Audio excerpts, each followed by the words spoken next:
If you want a mini moto and you want one with style, these are the two mini motos you need to look at. The CFMoto Papio SS and the Honda Monkey.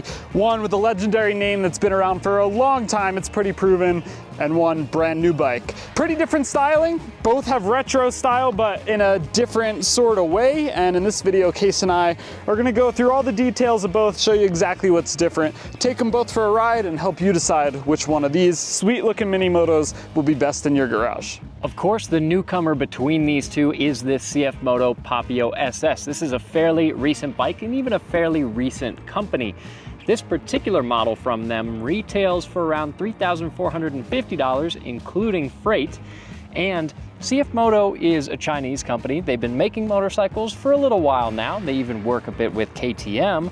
And they have proven themselves to make some pretty neat vehicles, and not only motorcycles, but ATVs and other power sports equipment. But this Papio SS seems to be a pretty threatening vehicle here in the mini moto scene, because for a while Honda has really ruled this space. But this, and especially at this price, could be a big threat to that bike. This Monkey is a lot more expensive. MSRP on the Monkey in 2024 is $4,600, so quite a step up from that CFMoto. We've known the Monkey to have some pretty amazing build quality. You get a nice metal tank. Just a lot of the bits on here are made out of premium materials, the metal fenders. Yeah, it feels really solid, and I don't think it's overpriced for what it is, but then you look at it next to that, and you start wondering where that extra $1,000 and then some is really going in this bike. Not really sure why, but the Monkey always kind of runs like a carbureted bike when you first start it up. I've got a little heat in it right now because I rode it over to where we started the video, so it's not as bad as it usually is, but I noticed it on both this Monkey, which is Tommy's, and my Monkey, the blue one. It's the same on both, and this one, motor-wise, is bone stock. All right, we get a little chance to merge out into traffic here. That was super illegal. Full throttle.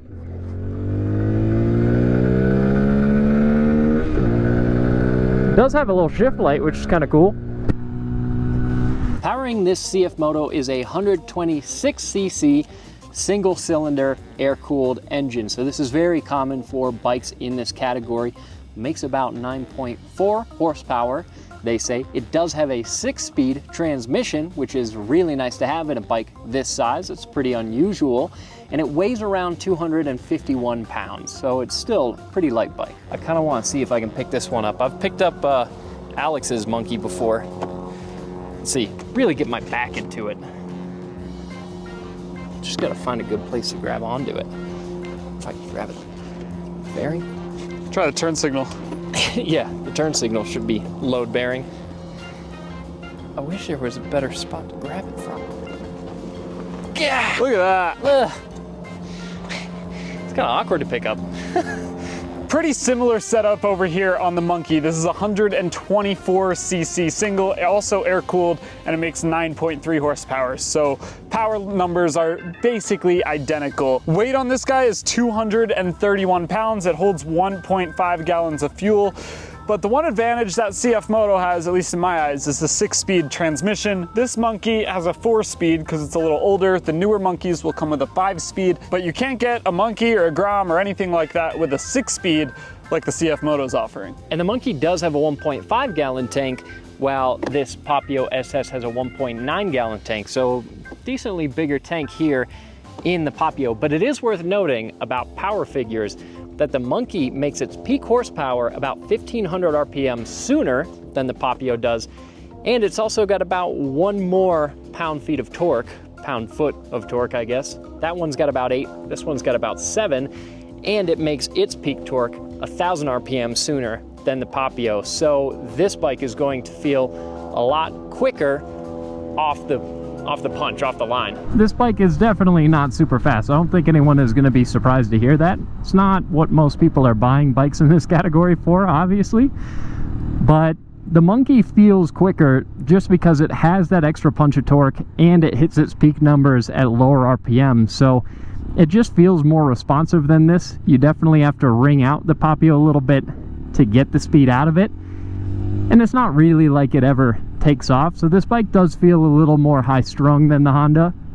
But having that 6th gear helps out for sure, because you've got more ratios to choose from. So when you need to do higher speeds, you've got options, and it's not too bad. We still haven't tested the top speed on this bike. We need to do that still, and we're still working on breaking it in, but eventually we'll see what it can do at the top end, and I think that this and the Honda are going to be pretty similar. Both this monkey and that Papio, they're going to ride pretty similarly. There's not a whole lot different going on here. Yeah, the riding position is different, suspension's a little different, but at the core of it, you've got a tiny little motorcycle with tiny little wheels and an underpowered engine on both of these bikes. So the experience and the thrill you get from riding them is going to be pretty similar. This monkey definitely has a little more of a relaxed and plush ride.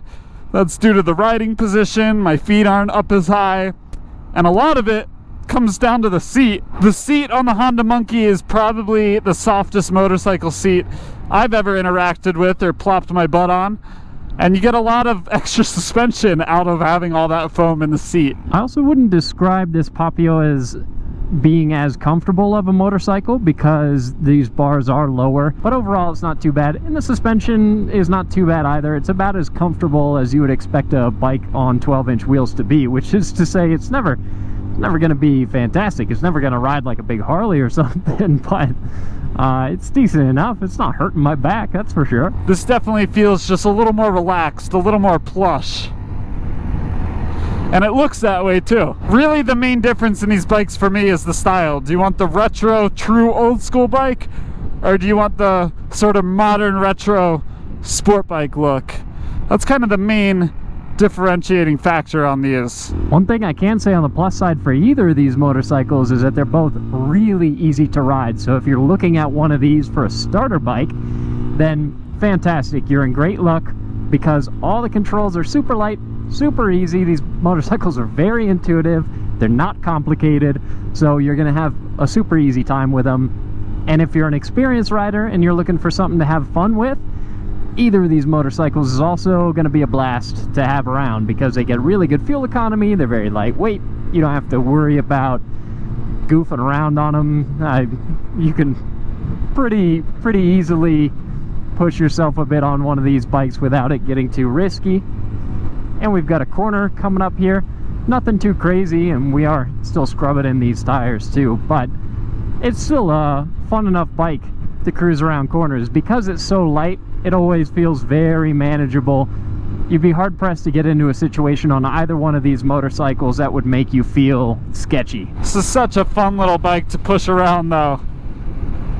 That's why Kase and I always come back to these mini motos, is because you could take them on a road like this, you can get stuck behind construction equipment like we just did, or stuck behind a slow pickup truck, and you're still working all the gears, you're still accelerating out of corners, you're still really riding the bike instead of just lounging on it. As always, I also want to give a huge thanks to Scott at Rider Justice. He's been supporting our TFL bike channel since the very beginning, making all these videos possible. So his link will be down in the description. If you're ever in an accident, make sure you call Scott first. All right, talking about some of the components on these bikes. For the Monkey, you're looking at a 220 millimeter disc up front and a 190 millimeter disc in the rear. Both these bikes do have ABS as well. A little bit smaller brake disc on the CFMoto Papio in the front, only by 10 millimeters though. That's a 210 up front, and same thing in the rear, 190 on both of these bikes. Suspension's a little different too, so we have a monoshock over here on the CFMoto Papio and dual twin shocks that I think look pretty sweet on the Monkey. Just gives it that kind of old school classic look. Both have inverted forks as well, but one big difference you'll notice is back here. You have a separate passenger seat and passenger foot pegs on the CFMoto, whereas the Monkey, the way it comes from the factory, you do get a large seat, but only one set of pegs, so it is a one-seater. And both these bikes have a 12-inch wheel at the front and rear, although it's worth noting we did swap out the tires on this Monkey for something a little more aggressive and a little more knobby. As far as instruments go, the CFMoto has a primarily analog tachometer here with the rest of your functions built into this side screen. And I got to admit, This screen is pretty difficult to see during the daytime. It's not super bright. You can adjust the brightness on it, but even at its brightest setting in direct light,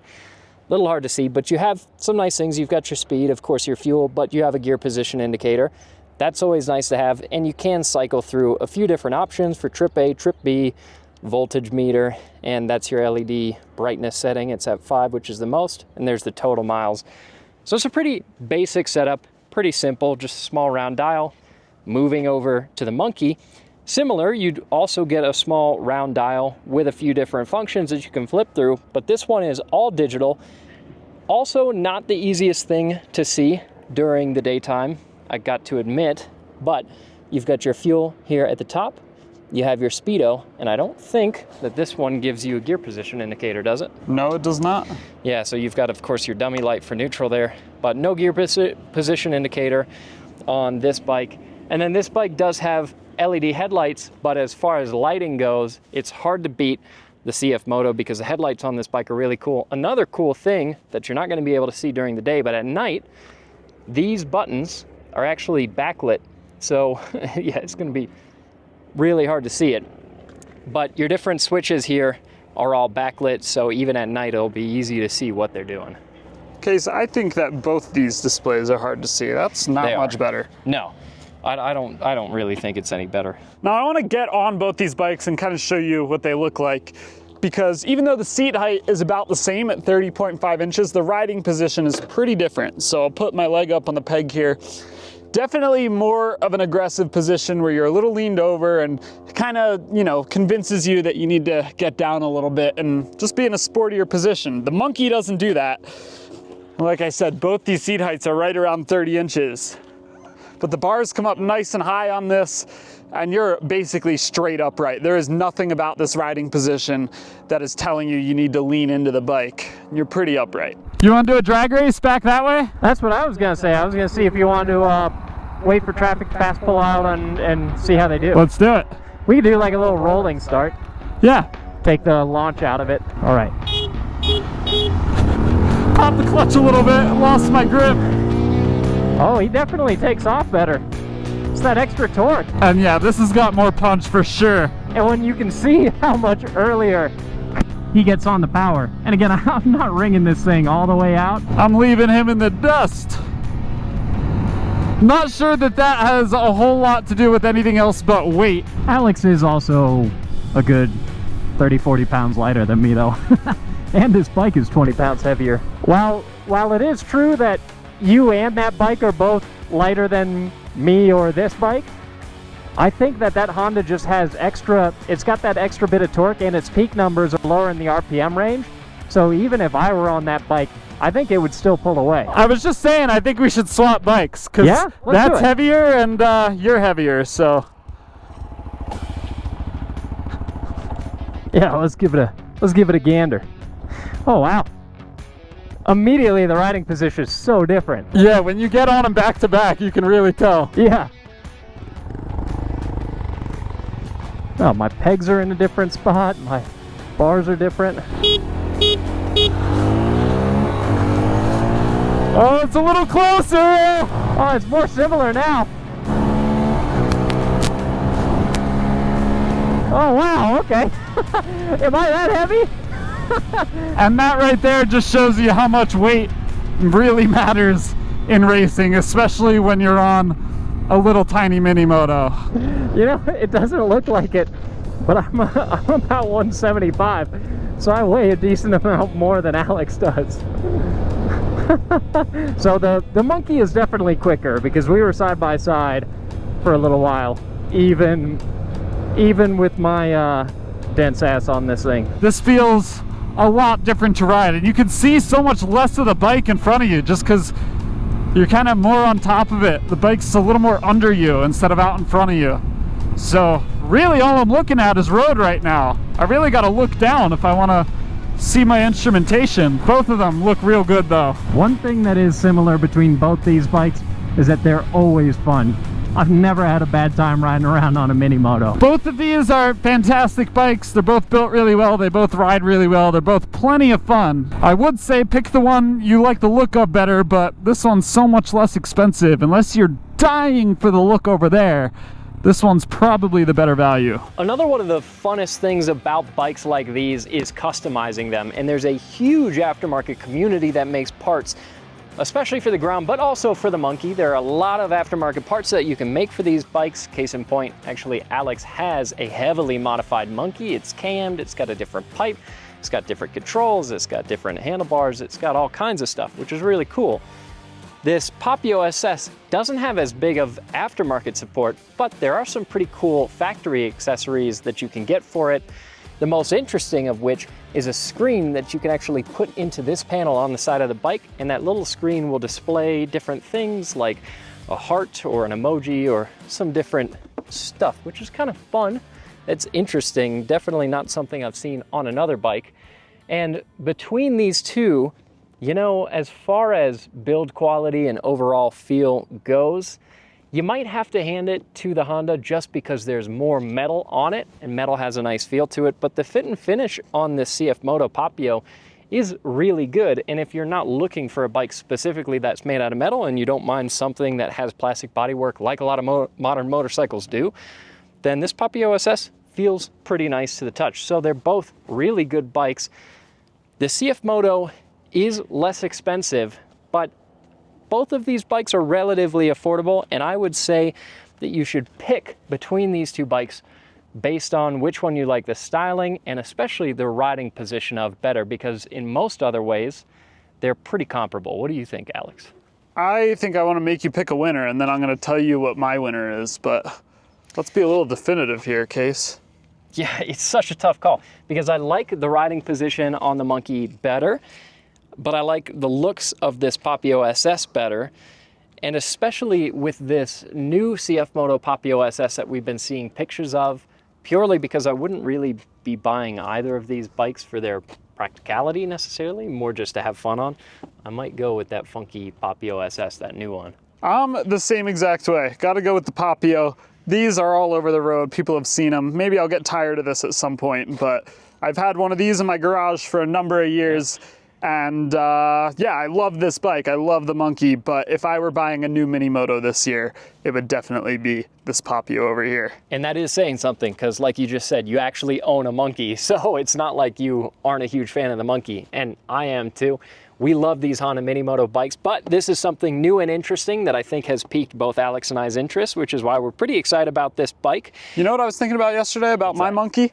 Is that I own 9 vehicles right now, which sounds absurd, right? I own 9 vehicles. Bikes, yeah. Yeah, but the one that I've owned the longest is my Monkey by a long shot. Longer than the truck? Longer than the truck. That's impressive. Yeah. Yeah, they're great bikes. So you really can't go wrong with either of these motorcycles. I'd be happy with either one.